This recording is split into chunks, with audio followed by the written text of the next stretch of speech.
ಇದೀಗ ಕರ್ನಾಟಕ ಎಕ್ಸ್‌ಪ್ರೆಸ್‌ನ ಸುದ್ದಿಗಳತ್ತ ಗಮನ ಹರಿಸೋಣ.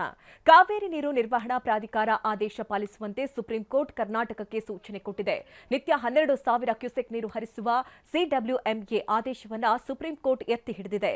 ಚಾಮರಾಜನಗರ ಜಿಲ್ಲೆಯಲ್ಲಿ ಅರಣ್ಯ ಇಲಾಖೆಯ ಸಿಬ್ಬಂದಿ ಗುಂಡೇಟಿಗೆ ಬಲಿಯಾದ 3ರ ಅಂತ್ಯ ಸಂಸ್ಕಾರ ಕೆಲವೇ ಕ್ಷಣಗಳಲ್ಲಿ ಬಿಗಿ ಭದ್ರತೆ ನಡುವೆ ನೆರವೇರಲಿದೆ. ಕಾವೇರಿ ವಿವಾದ ವಿಚಾರದಲ್ಲಿ ರಾಜ್ಯಕ್ಕೆ ಸುಪ್ರೀಂ ಕೋರ್ಟ್ನಲ್ಲಿ ಹಿನ್ನಡೆಯಾಗಿದೆ. ಕಾವೇರಿ ನೀರು ನಿರ್ವಹಣಾ ಪ್ರಾಧಿಕಾರ ಆದೇಶ ಪಾಲಿಸುವಂತೆ ಸುಪ್ರೀಂ ಕೋರ್ಟ್ ಕರ್ನಾಟಕಕ್ಕೆ ಸೂಚನೆ ಕೊಟ್ಟಿದೆ.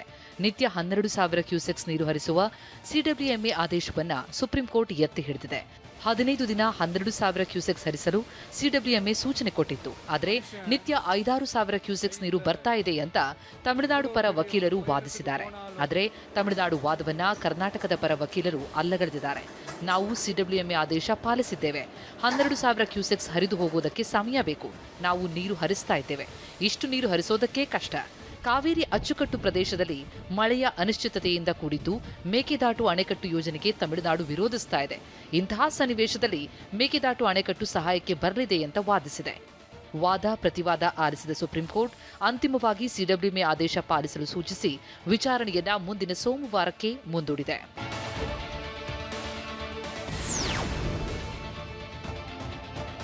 ರಾಜ್ಯದಲ್ಲಿ ಗುಟ್ಕಾ ನಿಷೇಧ ಆದೇಶ ವಾಪಸ್ ಪಡೆಯಲ್ಲ ಅಂತ ಆರೋಗ್ಯ ಸಚಿವ ಯುಟಿ ಖಾದರ್ ಸ್ಪಷ್ಟನೆ ಕೊಟ್ಟಿದ್ದಾರೆ. ಕನಿಷ್ಠ 3 ಅಥವಾ 4 ತಿಂಗಳು ಕಾದು ನೋಡಿ.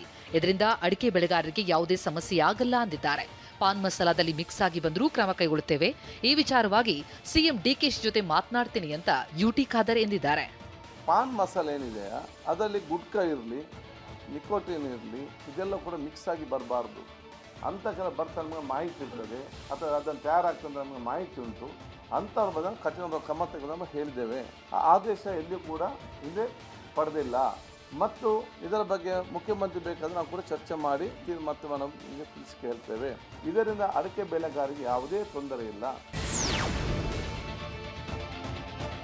ಚಾಮರಾಜನಗರ ಜಿಲ್ಲೆಯಲ್ಲಿ ಅರಣ್ಯ ಇಲಾಖೆಯ ಸಿಬ್ಬಂದಿಯ ಗುಂಡೇಟಿಗೆ ಬಲಿಯಾದ 3ರ ಅಂತ್ಯ ಸಂಸ್ಕಾರ ಕೆಲವೇ ಕ್ಷಣಗಳಲ್ಲಿ ನೆರವೇರಲಿದೆ.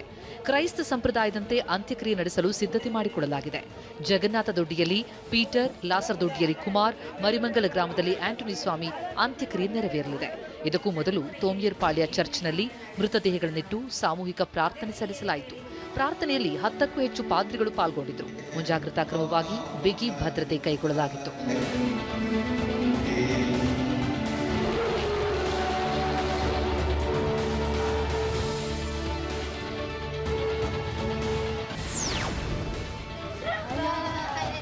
ಅರಣ್ಯ ಇಲಾಖೆ ಸಿಬ್ಬಂದಿಯ ಗುಂಡೇಟಿಗೆ ಬಲಿಯಾದವರ ಕುಟುಂಬಕ್ಕೆ ಪರಿಹಾರ ನೀಡಲಾಗಿದೆ. ಶಾಸಕ ಮಂಜುನಾಥ್ 15 ಲಕ್ಷ ಮೊತ್ತದ ಚೆಕ್ ಅನ್ನು ಹನೂರು ತಹಶೀಲ್ದಾರ್ ಚೈತ್ರಾ ಅವರ ಮೂಲಕ ವಿತರಿಸಿದ್ದಾರೆ. ಸರ್ಕಾರದ ವತಿಯಿಂದ ತಲಾ 5 ಲಕ್ಷ, ಶಾಸಕ ಮಂಜುನಾಥ್ ಅವರು ವೈಯಕ್ತಿಕವಾಗಿ 10 ಲಕ್ಷ, ಸಚಿವ ಪುಟ್ಟರಂಗ ಶೆಟ್ಟಿ ಅವರು ತಲಾ 2 ಲಕ್ಷ ರೂಪಾಯಿ ಪರಿಹಾರ ವಿತರಿಸಿದ್ದಾರೆ. ಆಗಸ್ಟ್ 15ರಂದು ಅರಣ್ಯ ಸಿಬ್ಬಂದಿ ನಡೆಸಿದ ದಾಳಿಯಲ್ಲಿ 3 ಬಲಿಯಾಗಿದ್ದರು. ಏನು ಕೊಟ್ಟ ಮಾತಿನಂತೆ ಬಹುಶಃ ನೊಂದ ಕುಟುಂಬಕ್ಕೆ ನಾವು ಎಷ್ಟೇ ಕೊಟ್ಟರೂ ಅದು ಕಡಿಮೆ. ಅದರಿಂದ ಇವತ್ತು ತತ್ಕ್ಷಣಕ್ಕೆ ತಾತ್ಕಾಲಿಕವಾಗಿ ಈ ಪರಿಹಾರ ಈಗ ಸರ್ಕಾರನ ಮಾನವೀಯತೆಯ ಮೇಲೆ ಗ್ರೌಂಡ್ಸ್ ಮೇಲೆ ಈಗ 5 ಲಕ್ಷ ರೂಪಾಯಿ ಕೊಟ್ಟಿರ್ತಕ್ಕಂಥದ್ದು. ಉಸ್ತುವಾರಿ ಸಚಿವರು ಅವರ ಒಂದು ಸಹಾಯಹಸ್ತ ಒಂದು ಸುಮಾರು 2 ಲಕ್ಷ ರೂಪಾಯಿ, ಉಳಿದಂಥದ್ದು ಸಂಗ್ರಹ ಮಾಡಿ ನಾನು ಒಟ್ಟು 10 ಲಕ್ಷ ರೂಪಾಯಿನ ಈಗ ಅವ್ರಿಗೆ ಆಲ್ರೆಡಿ ಸಂದಾಯ ಆಗಿದೆ. ಜೊತೆಗೆ ಸರ್ಕಾರದ ವತಿಯಿಂದ 5 ಲಕ್ಷ ರೂಪಾಯಿನೂ ಸಂದಾಯ ಆಗಿದೆ. ಅರಣ್ಯ ಸಿಬ್ಬಂದಿ ಗುಂಡೇಟಿಗೆ 3 ಬಲಿಯಾದ ಪ್ರಕರಣವನ್ನು ಮ್ಯಾಜಿಸ್ಟ್ರೇಟ್ ತನಿಖೆಗೆ ಆದೇಶಿಸಲಾಗಿದೆ. ಹೀಗಾಗಿ ಇಂದು ತನಿಖಾಧಿಕಾರಿ ದಿನೇಶ್ ಕುಮಾರ್ ಮೀನಾ ನೇತೃತ್ವದ ತಂಡ ಶೂಟೌಟ್ ನಡೆದ ಸ್ಥಳಕ್ಕೆ ಭೇಟಿ ಕೊಡಲಿದೆ. ಹನೂರು ತಾಲೂಕಿನ ಕಾವೇರಿ ವನ್ಯಧಾಮದಲ್ಲಿ ನಡೆದ ಗುಂಡಿನ ದಾಳಿಯ ಬಗ್ಗೆ ಮಾಹಿತಿ ಸಂಗ್ರಹ ಮಾಡಲಿದೆ. ಈ ತಂಡ ಘಟನೆಯ ಬಗ್ಗೆ ಸಂಪೂರ್ಣ ಮಾಹಿತಿ ಕಲೆ ಹಾಕಲಿದೆ. ಈ ತಂಡ 7 ದಿನದೊಳಗೆ ತನಿಖೆ ನಡೆಸಿ ಸರ್ಕಾರಕ್ಕೆ ವರದಿ ಸಲ್ಲಿಸಬೇಕಾಗಿದೆ.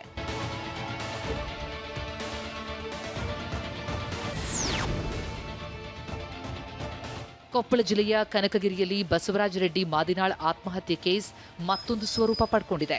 ನಿವೇಶನ ಒತ್ತುವರಿ ಮತ್ತು ದೌರ್ಜನ್ಯದಿಂದ ಬಸವರಾಜ ರೆಡ್ಡಿ ಮಾದಿನಾಳ್ ಆತ್ಮಹತ್ಯೆ ಮಾಡಿಕೊಂಡಿದ್ದಾರೆ ಅಂತ ಕುಟುಂಬಸ್ಥರು ಆರೋಪಿಸಿದ್ದಾರೆ. ಘಟನೆಯನ್ನ ಖಂಡಿಸಿದ ಕುಟುಂಬಸ್ಥರು ರಾತ್ರೋರಾತ್ರಿ ಕನಕಗಿರಿ ಪೊಲೀಸ್ ಠಾಣೆ ಎದುರು ಪ್ರತಿಭಟನೆ ನಡೆಸಿದರು. ಧಮಕಿ ಹಾಕಿದ್ದ ಮಹಾಬಲಿ ಸಾಬ್ ಹಾಗೂ ಅವರ ಮಗನ ವಿರುದ್ಧ ಪೊಲೀಸರು ದೂರು ಸ್ವೀಕರಿಸದೇ ಇದ್ದದ್ದೇ ಮಾದಿನಾಳ್ ಆತ್ಮಹತ್ಯೆಗೆ ಕಾರಣ ಅಂತ ಆಕ್ರೋಶ ಹೊರಹಾಕಿದ್ದಾರೆ.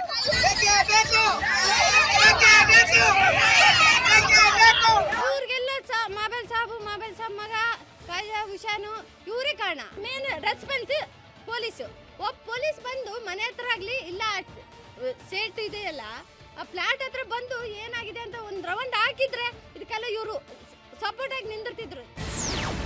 ಪ್ರತಿಭಟನೆ ನಂತರ ಎಚ್ಚೆತ್ತ ಪೊಲೀಸರು 4 ವಿರುದ್ಧ ಎಫ್ಐಆರ್ ದಾಖಲಿಸಿದ್ದಾರೆ. ಮೃತನ ಪತ್ನಿ ರಾಧಿಕಾ ಅವರು ಕೊಟ್ಟಂತಹ ದೂರಿನನ್ವಯ ಮಹಾಬಲಿ ಸಾಬ್ ಬಾಳೆಕುದ್ರೆ, ಹುಸೇನ್ ಸಾಬ್ ಬಾಳೆಕುದ್ರೆ, ದಾದಾಪೀರ್ ಬಾಳೆಕುದ್ರೆ ಹಾಗೂ ಶಹಾಬುದ್ದೀನ್ ಖಾಜಾ ವಿರುದ್ಧ ದೂರು ದಾಖಲಿಸಲಾಗಿದೆ. ಈಗಾಗಲೇ 4ನೇ ಆರೋಪಿಯನ್ನ ಬಂಧಿಸಲಾಗಿದೆ ಅಂತ ಪೊಲೀಸರು ತಿಳಿಸಿದ್ದಾರೆ. ಪಟ್ಟಣದಲ್ಲಿ ಪೊಲೀಸ್ ಸರ್ಪಗಾವಲು ಹಾಕಲಾಗಿದ್ದು 2 ಎಸ್ಪಿಗಳು 8 ಡಿವೈಎಸ್ಪಿ ಸೇರಿದಂತೆ 800ಕ್ಕೂ ಹೆಚ್ಚು ಸಿಬ್ಬಂದಿಯನ್ನ ಭದ್ರತೆಗೆ ನಿಯೋಜಿಸಲಾಗಿದೆ. ಬಿಗಿ ಭದ್ರತೆಯ ನಡುವೆಯೇ ಬಸವರಾಜ ರೆಡ್ಡಿ ಮಾದಿನಾಳ್ ಅಂತ್ಯಕ್ರಿಯೆ ಕೂಡ ನೆರವೇರಿಸಲಾಗಿದೆ. 15ನೇ ತಾರೀಕು ಅವರು ಬಸವರಾಜ ರೆಡ್ಡಿ ಅವರು ಪಾಯ್ಸನ್ ತೊಗೊಂಡು 16ನೇ ತಾರೀಕು ಅರ್ಲಿ ಮಾರ್ನಿಂಗ್ ಅವ್ರದ್ದು ಡೆತ್ ಆಗುತ್ತೆ. ಸೊ ಆ ರಿಲೇಟೆಡ್ ಅವರು ವೈಫು ಕಣ್ಣಗಿರಿ ಠಾಣೆಯಲ್ಲಿ ಒಂದು ದೂರು ಕೊಟ್ಟ ಮೇರೆಗೆ ಒಂದು ಅಬೇಟ್ಮೆಂಟ್ ಫಾರ್ ಸೂಸೈಡ್ ಪ್ರಕರಣ ದಾಖಲಾಗುತ್ತೆ. ಅದು 4 ಜನ ಮತ್ತು ಇನ್ನಿತರರು ಅಂತ ಕೊಟ್ಟಿದ್ದಾರೆ. ಸೊ ಹೆದರಿಸಿದ್ರು. ಸೊ ಆ ಪ್ರಯುಕ್ತ ಸಾಯಿ ಅಂತ ಹೇಳಿದ್ದಕ್ಕೆ ಪ್ರಚೋದನೆ ಮಾಡಿದ್ದಕ್ಕೆ ಅವರು ಡೆತ್ ಆಗಿದೆ ಅಂತ ಹೇಳ್ಕೊಟ್ಟಿದ್ದಾರೆ. ಪುರದಲ್ಲಿ ಭೂಸ್ವಾಧೀನ ಪ್ರಕ್ರಿಯೆ ಕೈಬಿಡುವಂತೆ ಸ್ಥಳೀಯರು ನಡೆಸ್ತಾ ಇರೋ ಹೋರಾಟ ತೀವ್ರ ಸ್ವರೂಪ ಪಡೆದುಕೊಳ್ತಾ ಇದೆ. ಕಲಬುರಗಿ ನಗರದ ರಾಜಾಪುರ ರಸ್ತೆಯಲ್ಲಿರುವ ಶ್ರೀ ಸಿದ್ದರಾಮೇಶ್ವರ ಭಾವಚಿತ್ರಕ್ಕೆ ಅವಮಾನ ಮಾಡಿರುವ ಆರೋಪ ಕೇಳಿಬಂದಿದೆ. ಹುಬ್ಬಳ್ಳಿಯ ಭವಾನಿಶಂಕರ ದೇವಾಲಯದ ಪುಷ್ಕರಣಿ ವಿವಾದ ಮತ್ತೆ ಮುನ್ನೆಲೆಗೆ ಬಂದಿದೆ.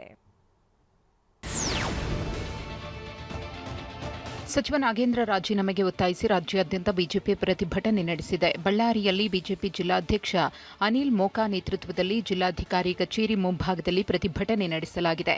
ವಾಲ್ಮೀಕಿ ನಿಗಮದ ಹಣ ಲೂಟಿ ಮಾಡಿದ ನಾಗೇಂದ್ರ ರಾಜೀನಾಮೆ ನೀಡಬೇಕು ಎಂದು ಪ್ರತಿಭಟನಾಕಾರರು ಆಗ್ರಹಿಸಿದ್ದಾರೆ. ಭ್ರಷ್ಟಾಚಾರ ಆಗಿರುವುದನ್ನು ಈ ಹಿಂದಿನ ಮುಖ್ಯಮಂತ್ರಿಯಾಗಿದ್ದ ಸಿದ್ದರಾಮಯ್ಯ ಒಪ್ಪಿಕೊಂಡಿದ್ದಾರೆ. ರಾಜೀನಾಮೆ ನೀಡಿದ್ದ ನಾಗೇಂದ್ರ ಡಿಕೆಶಿ ಸಂಪುಟದಲ್ಲಿ ಮತ್ತೆ ಸಚಿವ ಸ್ಥಾನ ಪಡೆದಿದ್ದಾರೆ. ಭ್ರಷ್ಟಾಚಾರ ಮಾಡಿದ ನಾಗೇಂದ್ರ ಮತ್ತೆ ಸಚಿವರಾಗಿರುವುದು ಅಕ್ಷಮ್ಯ. ಕೂಡಲೇ ಅವರು ರಾಜೀನಾಮೆ ನೀಡಬೇಕೆಂದು ಪ್ರತಿಭಟನಾಕಾರರು ಒತ್ತಾಯಿಸಿದ್ದಾರೆ. ಇಡೀ ಕರ್ನಾಟಕದ ಎಲ್ಲ ಜಿಲ್ಲಾ ಕೇಂದ್ರಗಳಲ್ಲಿ ಇವತ್ತು ಭಾರತೀಯ ಜನತಾ ಪಾರ್ಟಿ ಕಡೆಯಿಂದ ಈ ಪ್ರತಿಭಟನೆ ಕರೆಯನ್ನು ಕೊಟ್ಟಿದ್ದಾರೆ. ಕರ್ನಾಟಕದ ಮುಖ್ಯಮಂತ್ರಿಗಳ ಕ್ಯಾಬಿನೆಟ್ ಅಲ್ಲಿ ಅನೇಕ ಜನ ಯಾರ್ಯಾರು ಭ್ರಷ್ಟಾಚಾರದಲ್ಲಿದ್ದಾರೆ ಆ ಎಲ್ಲ ಸಚಿವರನ್ನ ಕೈಬಿಡಬೇಕು ಮತ್ತು ಇಲ್ಲಿನ 187 ಕೋಟಿಯ ವಾಲ್ಮೀಕಿ ಹಗರಣದಲ್ಲಿ ಏನು ಅವ್ಯವಹಾರ ನಡೆದಿದೆ ಸಚಿವರನ್ನ ಕೈಬಿಡಬೇಕು ಅಂತಂತೇಳಿ ಆಗ್ರಹವನ್ನು ವ್ಯಕ್ತಪಡಿಸಿ ಇವತ್ತು ಭಾರತೀಯ ಜನತಾ ಪಾರ್ಟಿಯ ಜಿಲ್ಲಾ ಘಟಕ ಇವತ್ತು ಪ್ರತಿಭಟನೆಗೆ ಕೂತಿದ್ದೀವಿ. ಉತ್ತರಾಖಂಡ್ನ ಹಲ್ದ್ವಾನಿಯಲ್ಲಿ ಎಐಸಿಸಿ ಅಧ್ಯಕ್ಷ ಮಲ್ಲಿಕಾರ್ಜುನ ಖರ್ಗೆಗೆ ಅವಮಾನವಾಗಿದೆ ಎಂದು ಆರೋಪಿಸಿ ಬಾಗಲಕೋಟೆ ಜಿಲ್ಲಾ ಕಾಂಗ್ರೆಸ್ ಸಮಿತಿ ಪ್ರತಿಭಟನೆ ನಡೆಸಿತು. ಖರ್ಗೆ ನಡೆಸಿದ ಸಭಾ ಸ್ಥಳದ ವೇದಿಕೆಯನ್ನು ಗಂಗಾಜಲದಿಂದ ಶುದ್ಧೀಕರಣ ನಡೆಸಿದ್ದಕ್ಕೆ ಆಕ್ರೋಶ ವ್ಯಕ್ತಪಡಿಸಲಾಯಿತು. ಬಾಗಲಕೋಟೆ ಜಿಲ್ಲಾಧಿಕಾರಿ ಕಚೇರಿ ಎದುರು ಧರಣಿ ನಡೆಸಿ ಬಿಜೆಪಿ ಮತ್ತು ಸಂಘ ಪರಿವಾರದ ವಿರುದ್ಧ ಆಕ್ರೋಶ ವ್ಯಕ್ತಪಡಿಸಿದರು.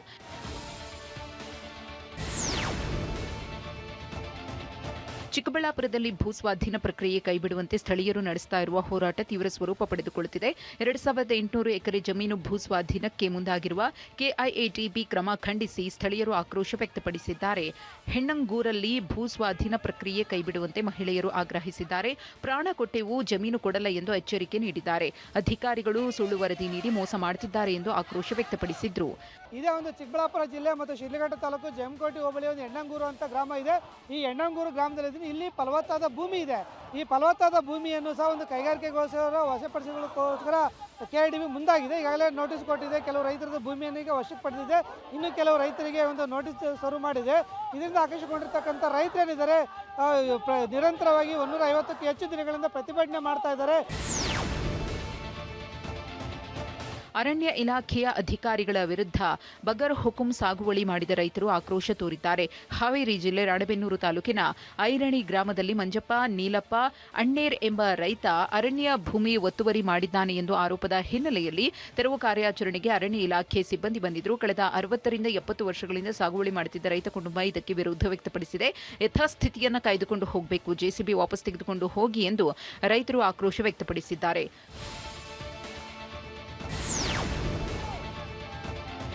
ಕಲಬುರಗಿ ನಗರದ ರಾಜಾಪುರ ರಸ್ತೆಯಲ್ಲಿರುವ ಶ್ರೀ ಸಿದ್ದರಾಮೇಶ್ವರ ಭಾವಚಿತ್ರಕ್ಕೆ ಅವಮಾನ ಮಾಡಿರುವ ಆರೋಪ ಕೇಳಿಬಂದಿದೆ.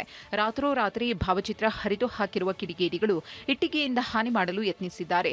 ಇಂದು ಮುಂಜಾನೆ ಈ ವಿಷಯ ಗೊತ್ತಾದಾಗ ರಾಜಾಪುರ ಬಡಾವಣೆ ನಿವಾಸಿಗಳು ಬೀದಿಗಿಳಿದು ಪ್ರತಿಭಟಿಸಿದ್ರು. ಕಿಡಿಗೇಡಿಗಳ ಬಂಧನಕ್ಕೆ ಆಗ್ರಹಿಸಿ ಟೈರ್ ಸುಟ್ಟು ಆಕ್ರೋಶ ಹೊರಹಾಕಿದ್ರು.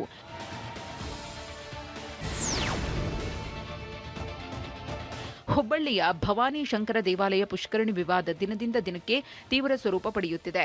ಅಸಾರ ಓಣಿಯಲ್ಲಿರುವ ದೇವಾಲಯದ ಪುಷ್ಕರಣಿ ಅತಿಕ್ರಮಣವಾಗಿದೆ ಎಂದು ಹಿಂದೂಪರ ಸಂಘಟನೆಗಳು ಆರೋಪಿಸಿವೆ. ಪಾಲಿಕೆ ಅಧಿಕಾರಿಗಳು, ಪುರಾತತ್ವ ಇಲಾಖೆ ವಿರುದ್ಧ ಆಕ್ರೋಶ ವ್ಯಕ್ತಪಡಿಸಿರುವ ಸಂಘಟನೆಗಳು ಆಗಸ್ಟ್ 22ರ ಒಳಗೆ ನಿರ್ಮಾಣ ಮಾಡಿರುವ ಸಿಸಿ ರಸ್ತೆ ತೆರವುಗೊಳಿಸಬೇಕು, ಇಲ್ಲದಿದ್ದರೆ ಬೃಹತ್ ಹೋರಾಟ ಮಾಡುವ ಎಚ್ಚರಿಕೆ ನೀಡಿದೆ. ಈಗಾಗಲೇ ಸಮಾಜಕ್ಕೆ ಅನ್ಯಾಯ ಮಾಡುವಂಥ ಕೆಲಸ ಪಾಲಿಕೆಯಿಂದ ಆಗಿದೆ.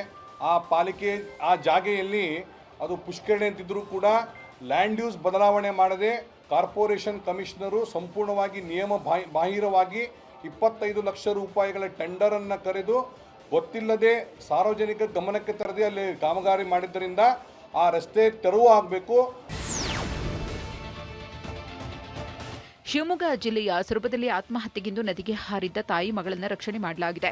ಕೌಟುಂಬಿಕ ಕಲಹದಿಂದ ಬೇಸತ್ತಿದ್ದ ತಾಯಿ ಮಗಳು ಚಂದ್ರಗುತ್ತಿ ಸಮೀಪ ವರದಾ ನದಿಗೆ ಹಾರಿದ್ದಾರೆ. ತಾಯಿಯು ನದಿಗೆ ತಳ್ಳುವಾಗ ಮಗಳು ಕಿರುಚಾಡಿಕೊಂಡಿದ್ದಾಳೆ. ಶಬ್ದ ಕೇಳುತ್ತಾ ಇದ್ದಂತೆ ಮೀನು ಹಿಡಿಯುವ ಯುವಕರಾದ ಸಾಹಿಲ್, ಸೋನು ಮತ್ತು ಯಾಸೀನ್ ಸಾಹಸ ಮೆರೆದು ತಾಯಿ ಮಗಳನ್ನು ಬದುಕಿಸಿದ್ದಾರೆ. ತಾಯಿ ಮತ್ತು ಮಗಳನ್ನು ಸುರಕ್ಷಿತವಾಗಿ ದಂಡೆಗೆ ಕರೆತಂದಿದ್ದಾರೆ.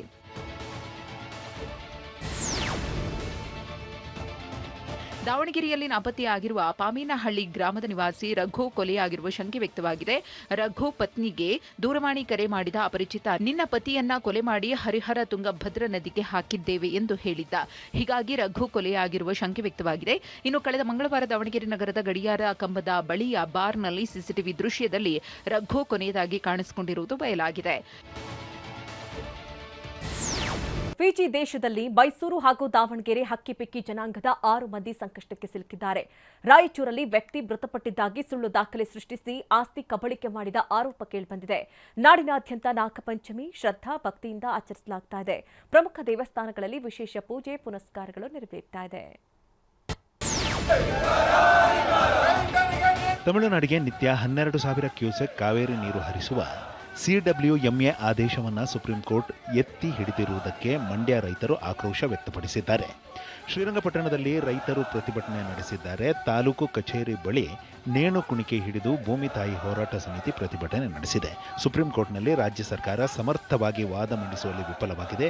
ಯಾವುದೇ ಕಾರಣಕ್ಕೂ ತಮಿಳುನಾಡಿಗೆ ಕಾವೇರಿ ನೀರು ಹರಿಸದಂತೆ ಪ್ರತಿಭಟನಾಕಾರರು ಒತ್ತಾಯಿಸಿದ್ದಾರೆ.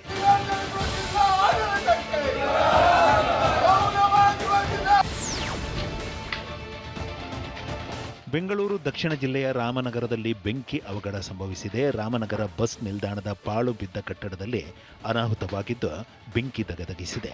ಕಟ್ಟಡದಲ್ಲಿದ್ದ ವಸ್ತುಗಳು ಸುಟ್ಟು ಕರಕಲಾಗಿವೆ. ವಿಷಯ ತಿಳಿಯುತ್ತಿದ್ದಂತೆ ಅಗ್ನಿಶಾಮಕ ಸಿಬ್ಬಂದಿ ಸ್ಥಳಕ್ಕೆ ದೌಡಾಯಿಸಿ ಬೆಂಕಿ ನಂದಿಸಿದ್ದಾರೆ. ಐಜೂರು ಪೊಲೀಸ್ ಠಾಣಾ ವ್ಯಾಪ್ತಿಯಲ್ಲಿ ಘಟನೆ ನಡೆದಿದೆ.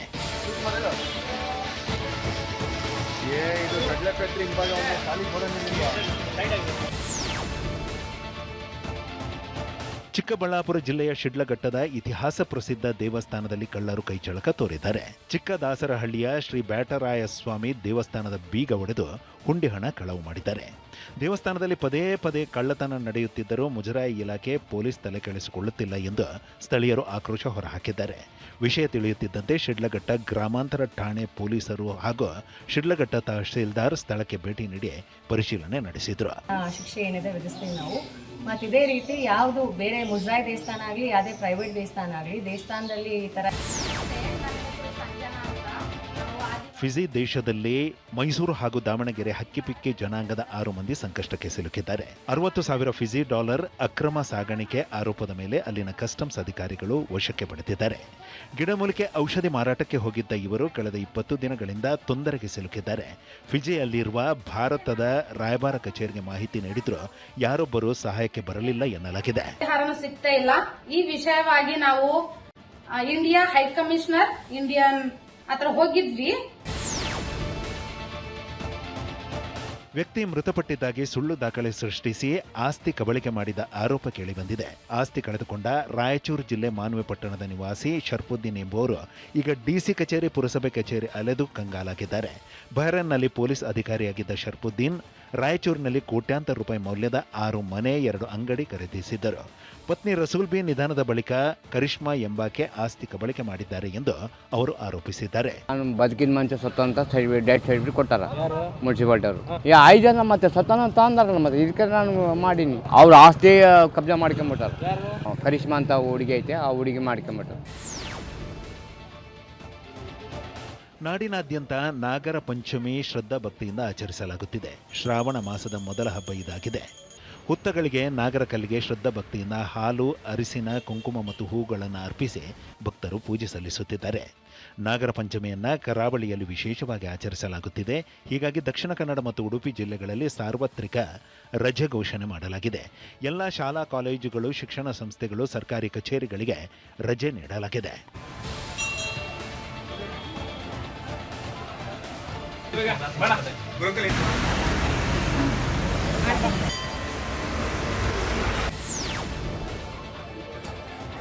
ಶ್ರೀ ಕ್ಷೇತ್ರ ಕುಕ್ಕೆ ಸುಬ್ರಹ್ಮಣ್ಯದಲ್ಲಿ ನಾಗರ ಪಂಚಮಿಯನ್ನು ಅದ್ಧೂರಿಯಾಗಿ ಆಚರಿಸಲಾಗುತ್ತಿದೆ. ದಕ್ಷಿಣ ಕನ್ನಡ ಜಿಲ್ಲೆ ಕಡಬ ತಾಲೂಕಿನಲ್ಲಿ ಶ್ರೀ ಸುಬ್ರಹ್ಮಣ್ಯ ಸ್ವಾಮಿಗೆ ವಿಶೇಷ ಪೂಜೆ ಸಲ್ಲಿಸಲಾಗಿದೆ. ನಾಗರ ಪಂಚಮಿ ಪ್ರಯುಕ್ತ ಶ್ರೀ ದೇವಳದ ನಾಗಪ್ರತಿಷ್ಠಾ ಮಂಟಪದಲ್ಲಿ ಶ್ರೀ ದೇವರಿಗೆ ಸಾರ್ವಜನಿಕರಿಂದ ಹಾಲು ಅಭಿಷೇಕ ನಡೆದಿದೆ.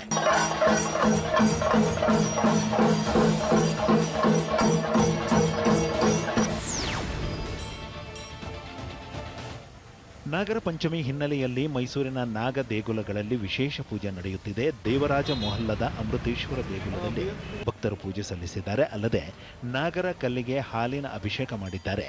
ಅರಿಶಿನ ಕುಂಕುಮ ಹಚ್ಚಿ ವಿಶೇಷ ಪೂಜೆ ಮಾಡಿ ಹಾಲು ತುಪ್ಪದ ಅಭಿಷೇಕ ನಡೆಸಿದ್ದಾರೆ.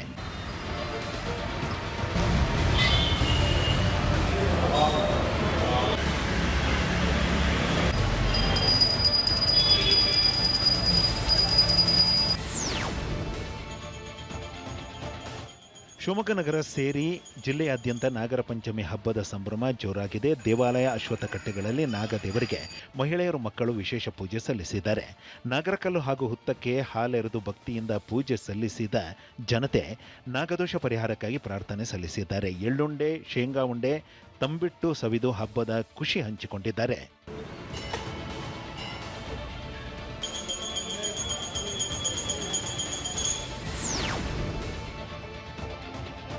ಕೋಲಾರ ಜಿಲ್ಲೆಯಲ್ಲೂ ನಾಗರ ಪಂಚಮಿಯನ್ನ ಭಕ್ತಿಭಾವದಿಂದ ಆಚರಣೆ ಮಾಡಲಾಗಿದೆ. ಮಹಿಳೆಯರು ಮುಂಜಾನೆಯಿಂದಲೇ ನಾಗರ ಕಲ್ಲಿಗೆ ಹಾಲೆರೆದು ಪೂಜೆ ಸಲ್ಲಿಸುತ್ತಿದ್ದಾರೆ. ನಗರದ ಡೂಮ್ ಲೈಟ್ ಸರ್ಕಲ್ ಗಣೇಶ ದೇವಾಲಯ, ಆರ್ಟಿಒ ಕಚೇರಿ ಬಳಿ ಸೇರಿದಂತೆ ಹಲವೆಡೆ ಪೂಜೆ ಸಲ್ಲಿಸುತ್ತಿದ್ದಾರೆ.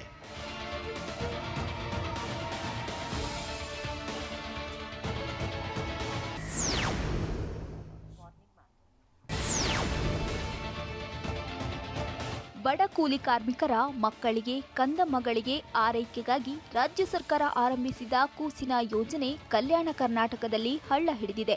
ಯಾಕಂದ್ರೆ ಕಲಬುರಗಿ ಜಿಲ್ಲೆ ಸೇರಿದಂತೆ ಕಲ್ಯಾಣ ಕರ್ನಾಟಕದಲ್ಲಿ 538 ಕೂಸಿನ ಮನೆಗಳಿಗೆ ಬೀಗ ಜಡಿಯಲಾಗಿದೆ. ಈ ಕೂಸಿನ ಕೇಂದ್ರಗಳಲ್ಲಿ 6 ತಿಂಗಳಿನಿಂದ ಹಿಡಿದು 3 ವರ್ಷದ ಮಕ್ಕಳನ್ನ ಆರೈಕೆ ಮಾಡಲಾಗ್ತಿತ್ತು. ಆದ್ರೀಗ ಅನುದಾನ ಕೊರತೆಯ ನೆಪವೊಡ್ಡಿ ಕೂಸಿನ ಮನೆಗಳಿಗೆ ಬೀಗ ಬಿದ್ದಿದ್ದು ಕೇರ್ ಟೇಕರ್ಗಳು ಅತಂತ್ರರಾಗಿದ್ದಾರೆ. ಕೂಸಿನ ಮನೆ ಯೋಜನೆಗೆ ಕಲ್ಯಾಣ ಕರ್ನಾಟಕದಲ್ಲಿ ಸದ್ಯ ಆ ಗ್ರಹಣ ಹಿಡಿದಿದೆ ಅಂತಲೇ ಹೇಳ್ಬೋದು. ಯಾಕಂತಂದರೆ ಕಲ್ಯಾಣ ಕರ್ನಾಟಕದ ಬಹುತೇಕ ಆ ಕೂಸಿನ ಮನೆ ಏನು ಯೋಜನೆ ಇತ್ತು ಆ ಯೋಜನೆಗೆ ಸದ್ಯ ಬೀಗ ಹಾಕುವಂಥ ಕೆಲಸ ಆಗ್ತಿದೆ. ಅದರಲ್ಲೂ ಕಲ್ಯಾಣ ಕರ್ನಾಟಕದ ಕೇಂದ್ರ ಸ್ಥಾನದಂಥ ಕಲಬುರಗಿ ಜಿಲ್ಲೆಯಲ್ಲಿ ಸುಮಾರು 195ಕ್ಕೂ ಹೆಚ್ಚು ಕೂಸಿನ ಮನೆಗಳ ಪೈಕಿ ಸದ್ಯ 127ಕ್ಕೂ ಹೆಚ್ಚು ಕೂಸಿನ ಮನೆಗಳಿಗೆ ಬೀಗ ಹಾಕಲಾಗ್ತಾ ಇದೆ. ಯಾದಗಿರಿ ಜಿಲ್ಲೆಯ ಗುರುಮಠಕಲ್ನಲ್ಲಿ ಕಳಪೆ ಡಾಂಬರೀಕರಣ ಬಯಲಾಗಿದೆ. ಕೊಂಕಲ್ ಬಳಿ ಕೇಂದ್ರ ಸರ್ಕಾರದ ಪ್ರಧಾನಮಂತ್ರಿ ಗ್ರಾಮ ಸಡಕ್ ಯೋಜನೆಯಡಿ 4 ಕೋಟಿ ವೆಚ್ಚದಲ್ಲಿ 4.5 ಕಿಲೋಮೀಟರ್ ಡಾಂಬರೀಕರಣ ಮಾಡಲಾಗಿತ್ತು. ಆದರೆ ರಸ್ತೆ ನಿರ್ಮಾಣವಾದ ಕೇವಲ 3 ತಿಂಗಳಿಗೆ ಅಸಲಿ ಕಳಪೆ ಕಾಮಗಾರಿ ಬಟ ಬಯಲಾಗಿದೆ. 3 ತಿಂಗಳು ಕಳೆಯುವುದರ ಒಳಗೆ ರಸ್ತೆಯುದ್ದಕ್ಕೂ ಬೃಹತ್ ಗುಂಡಿಗಳು ಬಿದ್ದಿದ್ದು ವಾಹನ ಸವಾರರು ಪ್ರತಿದಿನ ಅಂಗೈಯಲ್ಲಿ ಜೀವ ಹಿಡಿದುಕೊಂಡು ಸಂಚರಿಸುವಂತಾಗಿದೆ. ಸಂಚಾರ ಸುಗಮವಾಗಲಿ ಅಂತೇಳಿ ಸರ್ಕಾರಗಳು ರಸ್ತೆಯನ್ನು ನಿರ್ಮಾಣ ಮಾಡುವಂಥ ಕೆಲಸ ಮಾಡ್ತಾರೆ. ಆದರೆ ಅಧಿಕಾರಿಗಳು ಮತ್ತು ಗುತ್ತಿಗೆದಾರಗಳು ಶಾಮೀಲಾಗಿ ಹಣ ಹೊಡೆಯುವಂಥ ಉದ್ದೇಶದಿಂದ ರಸ್ತೆ ಕಾಮಗಾರಿ ಸಂಪೂರ್ಣವಾಗಿ ಕಳಪೆ ಗುಣಮಟ್ಟದ ಕಾಮಗಾರಿಗಳನ್ನು ಮಾಡ್ತಾರೆ. ಅದಕ್ಕೆ ಸಾಕ್ಷಿ ಎಂಬತ್ತೆ ಯಾದಗಿರಿ ಜಿಲ್ಲೆ ಗುರುಮಿಟ್ಕಲ್ ತಾಲೂಕಿನ ಕೊಂಕಲಿಂದ ನಾರಾಯಣಪೇಟ್ ರಸ್ತೆವರೆಗಿರುವಂಥ ಈ ಒಂದು ರಸ್ತೆಯ ದೃಶ್ಯಗಳು ನೋಡಿದ್ರೆ ಗೊತ್ತಾಗುತ್ತೆ. ತುಮಕೂರಿಗೆ ಮೆಟ್ರೋ ಎಂಬ ಕನಸು ನನಸಾಗುವ ಹೊಸ್ತಿಲಿಗೆ ಬಂದಿದೆ. ಮೆಟ್ರೋ ಯೋಜನೆಗೆ ಸಂಬಂಧಿಸಿದಂತೆ ರಾಜ್ಯ ಸರ್ಕಾರ ಕೇಂದ್ರ ಸರ್ಕಾರದ ಅನುಮತಿಗಾಗಿ ಪತ್ರ ಬರೆದಿದೆ. ಡಿಪಿಆರ್ ಪೂರ್ಣಗೊಂಡ ಬೆನ್ನಲ್ಲೇ ಮಹತ್ವದ ಹೆಜ್ಜೆ ಇಟ್ಟಿರುವ ಸರ್ಕಾರ ರಾಷ್ಟ್ರೀಯ ಹೆದ್ದಾರಿಯ ಮೀಡಿಯನ್ನಲ್ಲಿ ಮೆಟ್ರೋ ಪಿಲ್ಲರ್ಗಳ ನಿರ್ಮಾಣಕ್ಕೆ ಅನುಮತಿ ಕೋರಿದೆ.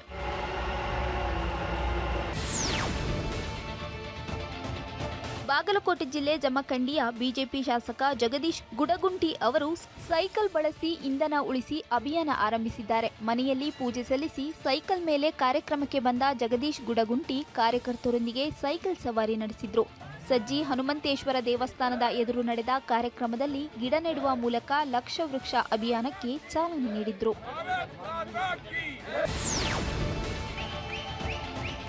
ರಾಜ್ಯ ಮಟ್ಟದ ದೇಹದಾಢ್ಯ ಸ್ಪರ್ಧೆಯಲ್ಲಿ ಕೋಲಾರದ ಶ್ರೀಕರ್ಗೆ ಪ್ರಶಸ್ತಿ ಲಭಿಸಿದೆ. ಮಾಲೂರು ಪಟ್ಟಣದಲ್ಲಿ ನಡೆದ ರಾಜ್ಯ ಮಟ್ಟದ ದೇಹದಾಢ್ಯ ಸ್ಪರ್ಧೆಯಲ್ಲಿ ಶ್ರೀಕರ್ ಅತ್ಯುತ್ತಮ ದೇಹದಾಢ್ಯ ಪ್ರಶಸ್ತಿ ಮತ್ತು ಮಿಸ್ಟರ್ ಕರ್ನಾಟಕ ಬೆಸ್ಟ್ ಪೋಸರ್ ಟೈಟಲ್ ಪ್ರಶಸ್ತಿ ಗಳಿಸಿದ್ರು. ಸುಮಾರು 300ಕ್ಕೂ ಅಧಿಕ ಮಂದಿ ಸ್ಪರ್ಧೆಯಲ್ಲಿ ಭಾಗಿಯಾಗಿದ್ದರು.